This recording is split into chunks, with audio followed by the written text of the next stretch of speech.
নমস্কার। আজকে একটি বাংলা কর্মপত্র নিয়ে আমরা উপস্থিত হয়েছি। চলুন শুরু করা যাক। প্রথমে বলেছে ছবি দেখে পাশে শব্দগুলি লেখো। তো প্রাথমিক এবং প্রাক প্রাথমিক পর্যায়ে বাচ্চাদের জন্য বিভিন্ন ছবি দেখে শব্দ পরিচিতি আমরা শেখানো চেষ্টা করি। তো সেই জ্ঞানের ওপর ভিত্তি করে এইগুলো সমাধান করতে হবে। এগুলো হচ্ছে, এটা হচ্ছে আমের ছবি, তাহলে পাশে লিখতে হবে আম। এটি একটি আপেলের ছবি, তাহলে পাশে যে বক্স দেওয়া আছে সেখানে লিখতে হবে আপেল।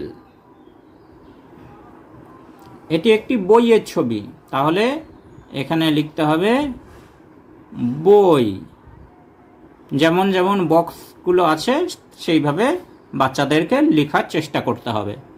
এটি গাছের ছবি, তাহলে গয়াকার ছ, গাছ।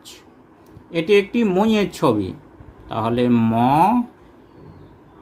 হস্যই, মই। এটি একটি কলসের ছবি, তাহলে ক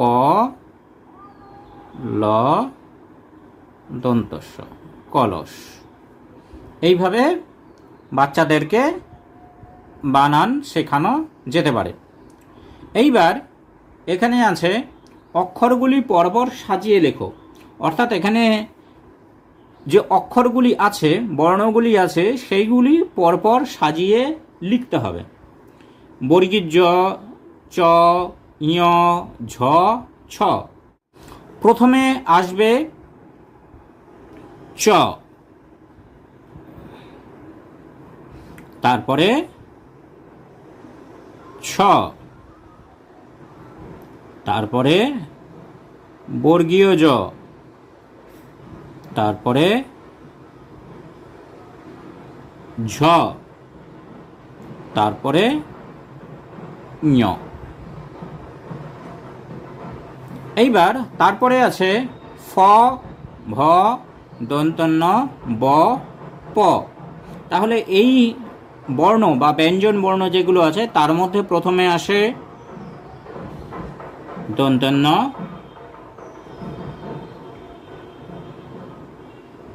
তারপরে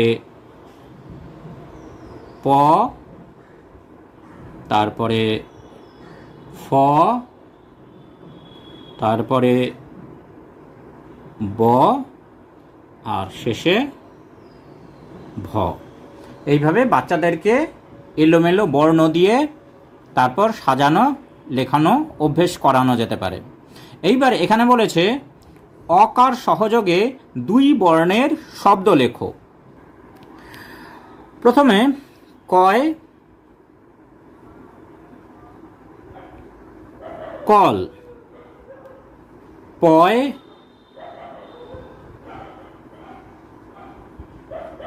পথ, বয়, বল, জয়, বর্গীর জয়ে জল। তো এইভাবে অকার যোগ করে দুই বর্ণের শব্দ বাচ্চাদেরকে অভ্যেস করানো যেতে পারে। এবার বলেছে আকার যোগ করে দুই বর্ণের শব্দ লেখো। অর্থাৎ আকার যোগ করে দুই বর্ণের শব্দ এই বর্ণগুলো দিয়ে লিখতে হবে। গ, গয়,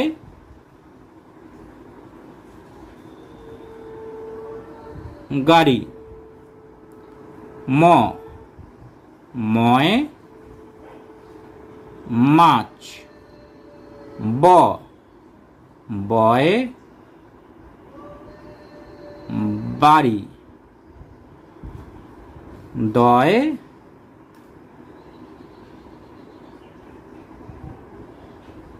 দাদা। তো এইভাবে দুই বর্ণের শব্দ আকার যোগ সহযোগে বাচ্চাদেরকে লেখানো যেতে পারে বা অভ্যেস করানো যেতে পারে। এইবার এইখানে বলেছে শব্দগুলির সাথে চিত্রগুলি মেলাও। অর্থাৎ এইখানে বাঁ দিকে কিছু চিত্র আছে, আর ডান দিকে কিছু শব্দ আছে। তো সেই শব্দগুলো যে জিনিসের নাম, সেই জিনিসগুলো বা চিত্রগুলির সাথে বাঁ দিকে মেলাতে হবে। এটি চোখের ছবি, তাহলে চোখ, যেখানে চোখ লেখা আছে সেখানে বাচ্চাদেরকে মেলাতে বলতে হবে। এটি লাঠির ছবি, তাহলে যেখানে লাঠি লেখা আছে সেখানে মেলাতে বলতে হবে। মাছ, মাছ। বাড়ি, বাড়ি। Pencil, pencil. চাঁদ, চাঁদ। Chair, chair. Balloon, balloon. তাহলে এইভাবে বাচ্চাদের মধ্যে বিভিন্ন বর্ণ সহযোগে শব্দ গঠন বা শব্দ পরিচিতি, জিনিসপত্র পরিচিতি এই অনুশীলন করানো যেতে পারে। নমস্কার।